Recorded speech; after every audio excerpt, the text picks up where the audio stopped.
Ilkay Gundogan resmi gabung Galatasaray. Jadon Sancho siap bangkit bersama Aston Villa. Andre Onana menuntut kontrak baru hingga bikin Amorim murka. Dan Lamine Yamal ungkap ambisinya meraih Ballon d'Or.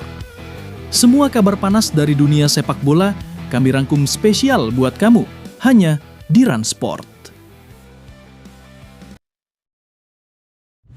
Ilkay Gundogan akhirnya resmi meninggalkan Manchester City dan bergabung dengan Galatasaray pada musim panas ini. Transfer bebas ini sekaligus mengakhiri spekulasi panjang soal masa depannya, hanya semusim setelah ia kembali ke Etihad. Bagi Gundogan, kepindahan ini bukan sekadar langkah karir, tapi juga perjalanan emosional.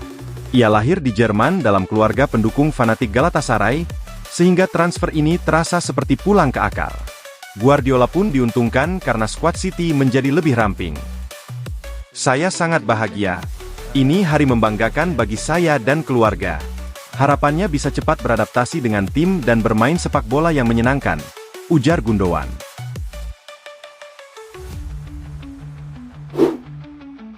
Aston Villa mengejutkan bursa transfer dengan meminjam Jadon Sancho dari Manchester United. Villa hanya menanggung 80% gaji pemain 25 tahun itu, tanpa kewajiban membeli permanen. Bagi Sancho, kepindahan ini adalah peluang untuk menghidupkan kembali karirnya yang sempat meredup. Emery pun berharap bisa mengembalikan kepercayaan dirinya agar kembali ke level terbaik. Sancho menegaskan tekadnya membantu Villa meraih prestasi. Saya punya tujuan pribadi, tapi fokus utama saya tetap tim. Untuk meraih sesuatu bersama itu lebih istimewa daripada pencapaian individu, ujarnya. Suasana di Manchester United kembali panas setelah Andre Onana dikabarkan meminta kontrak baru. Menurut The Athletic, tuntutan itu membuat manajer Ruben Amorim marah besar, terutama karena performa Onana belakangan ini inkonsisten. Kondisi makin rumit dengan cedera hamstring sang kiper yang memaksa Altay Bayindir turun, meski penampilannya juga tidak meyakinkan.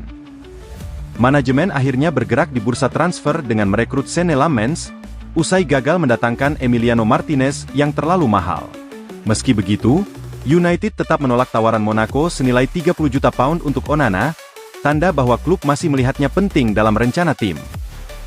Polemik semakin memanas ketika agen Onana kembali membuka peluang hengkang setelah laga kontra Fulham. Namun, pihak klub tegas menolak, menimbulkan ketidakpastian soal masa depannya di Old Trafford. Onana kini tetap bertahan, tapi saga kontraknya diprediksi bakal terus jadi sorotan. Pemain muda Barcelona, Lamine Yamal, terang-terangan menyatakan ambisinya untuk suatu hari memenangkan Ballon d'Or. Penyerang berusia 18 tahun itu masuk dalam daftar 30 nominasi edisi 2025, dan mengakui pencapaian ini di usia muda adalah hal yang sangat istimewa. Ia juga menegaskan bahwa target utamanya bersama Barca adalah menjuarai Liga Champions. Yamal menilai keberadaannya di nominasi Ballon d'Or pada usia 18 tahun patut dihargai, sambil berharap mimpinya bisa terwujud. Kepercayaan diri dan kedewasaan yang ia tunjukkan sejak menembus tim utama, membuatnya kini jadi pilar penting Barcelona maupun timnas Spanyol. Upacara Ballon d'Or akan digelar pada 22 September di Paris, dengan Barcelona diwakili sejumlah nama lain seperti Pedri, Lewandowski, dan Raphinha. Nominasi Yamal menegaskan bahwa ia berpotensi menjadi sorotan sepak bola dunia dalam banyak tahun ke depan. Arsenal resmi mendatangkan Piero Hincapié dari Bayer Leverkusen dengan status pinjaman semusim, disertai opsi pembelian permanen senilai 45 juta pound pada musim panas mendatang. Ia menjadi rekrutan ke-8 The Gunners musim ini, dengan Mikel Arteta menilai kehadirannya bisa membawa kekuatan fisik sekaligus menambah persaingan di lini belakang. Meski serba bisa, Hincapié menegaskan bahwa posisi terbaiknya adalah bek tengah. Saya paling nyaman di jantung pertahanan. Saya cepat, berani membawa bola, dan ingin menjadi pemimpin di lapangan, ujarnya. Ia juga menambahkan bahwa dirinya siap menunjukkan kualitas untuk membantu Arsenal bersaing di berbagai kompetisi. Selain itu, Hincapié mengaku sempat berbicara dengan mantan rekan setimnya di Leverkusen, Granit Xhaka, sebelum pindah ke Emirates.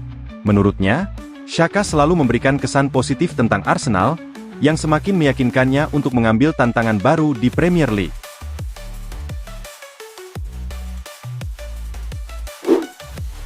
Aston Villa kembali bergerak aktif di bursa transfer dengan meminjam Harvey Elliott dari Liverpool. Kesepakatan ini mencakup klausul kewajiban pembelian permanen jika syarat tertentu terpenuhi, menjadikannya investasi jangka panjang bagi klub. Meski sempat menunjukkan potensi besar di Anfield, Elliott belum mencapai level terbaiknya. Di bawah Unai Emery, ia diharapkan bisa menemukan konsistensi dan berkembang menjadi bagian penting dalam proyek jangka panjang Villa, baik di Premier League maupun kompetisi Eropa. Elliott sendiri mengaku sangat bahagia. Bermain untuk klub besar seperti Aston Villa adalah impian. Saya ingin berkembang sebagai pemain, dan tidak ada tempat yang lebih baik untuk melakukannya selain di sini, bersama manajer yang percaya pada pemain muda, ujarnya. Era Erik ten Hag di Bayer Leverkusen berakhir, hanya 2 bulan setelah penunjukannya. Klub memutuskan memecat pelatih asal Belanda itu, usai hasil buruk di awal musim Bundesliga.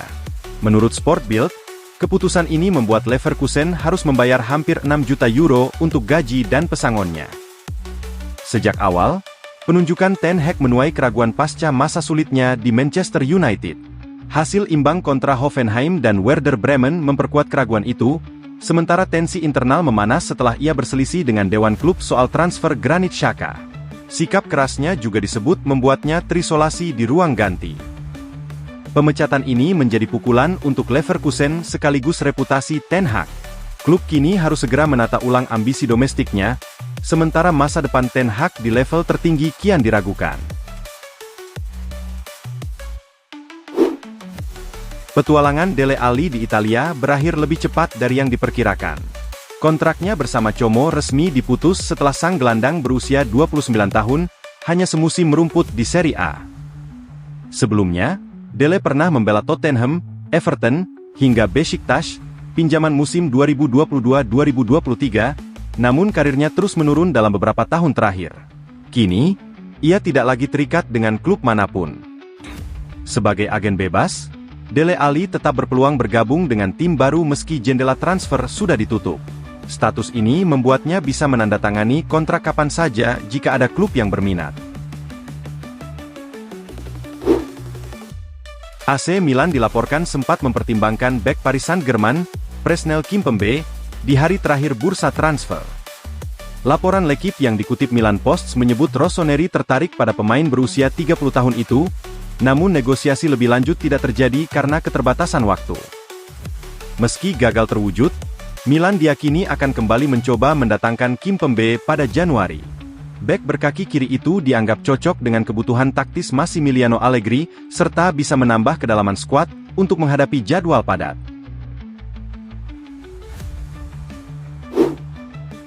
Chelsea dikabarkan siap memutus kontrak Raheem Sterling setelah gagal melepasnya di bursa transfer musim panas. Winger 30 tahun itu tak masuk rencana Enzo Maresca dan kini hanya berlatih dengan skuad pinggiran. Fulham dan West Ham sempat berminat, namun gaji 300.000 pound per pekan membuat transfer sulit terwujud. Menurut Football Insider, pemutusan kontrak bisa jadi solusi agar Sterling hengkang secara gratis. Mantan pemandu bakat Mick Brown menyebut opsi ini akan memudahkan klub peminat tanpa perlu negosiasi rumit. Jika kontraknya diakhiri, Sterling juga bisa pindah di luar jendela transfer. Kesempatan Sterling kembali ke tim utama kian tipis setelah Chelsea mendatangkan Joao Pedro, Jamie Gittens, dan Alejandro Garnacho. Masa depannya di Stamford Bridge tampak semakin suram. Marc Guehi menghadapi situasi sulit setelah gagal pindah ke Liverpool musim panas lalu. Bek Crystal Palace itu menolak kontrak baru karena kecewa, namun tetap dipertahankan manajer Oliver Glasner. Liverpool masih bisa mendatangkannya pada Januari 2026 atau gratis di musim panas, sementara Barcelona, Bayern Munich, dan Juventus juga ikut memantau. Untuk saat ini, Guehi tetap jadi pilar utama Palace, meski posisinya sebagai kapten masih ia pertimbangkan. Bintang West Ham, Lucas Paqueta, dijatuhi denda 150.000 pound oleh FA, bukan karena pengaturan skor, melainkan sikapnya yang tidak kooperatif selama proses investigasi.